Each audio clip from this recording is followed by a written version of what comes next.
ரொம்ப நன்றி.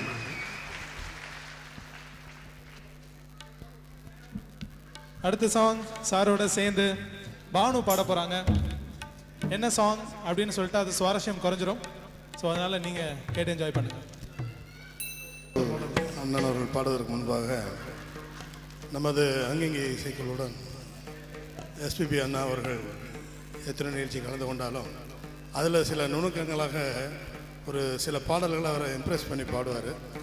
அது மாதிரி பாட முடியுமா, பாடுறீங்களான்னு கேட்டேன். ஏன்னா வேணான்ட்டே இருக்காரு. இப்பவும் சொல்கிறேன், ஏன்னா வேணாண்ணா இல்லை, நீங்கள் கை தட்டி அவர் பாட சொல்லுங்கள். ஏன்னா அந்த இப்போ இருக்கிற காலம் வந்து பொற்காலம். அண்ணன்மாரெல்லாம் இப்போ பாடுறது வந்து ஒரு பெரிய பொற்காலம். அந்த இம்ப்ரெஸ் கிடைக்கிறது கஷ்டம், தனியாக பண்ணால் கிடைக்க மாட்டேது. இந்த மாதிரி ஒரு ஸ்டேஜ் அமைப்பில் பாடும்போது பாலன் வந்து எக்கச்சக்கமாக ஒரு வாட்டி இம்ப்ரெஸ் பண்ணி பாடிட்டே இருப்பார். அது இம்ப்ரெஸ் பண்ணிட்டு அது ரொம்ப டிஃப்ரெண்ட்டாக இருக்கும். அதை உங்கள்கிட்ட நாங்கள் எதிர்பார்க்குறோம். பனிவிழும் மலர் வந்து சரணம் கொடுங்க.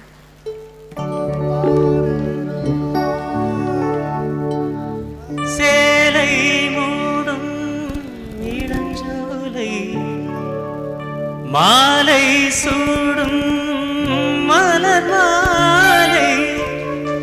அப்புறம் இதெல்லாம் அவர் பாடி கேட்டா அது ஏதோ நான் காதில் போட்டுக்கிட்டு அது வந்து ஒரு 1000 வாட்டி ப்ராக்டிஸ் பண்ணாதான் ஓரளவுக்கு பாட முடியும். உங்க முன்னாடி வேற நின்று சேலை மூடும் இளஞ்சோலை அதேதான் வருது, மாலை சூடும் மலர் மாலை 20 நிலவுகள் நகமெங்கும் ஒளிரிடும்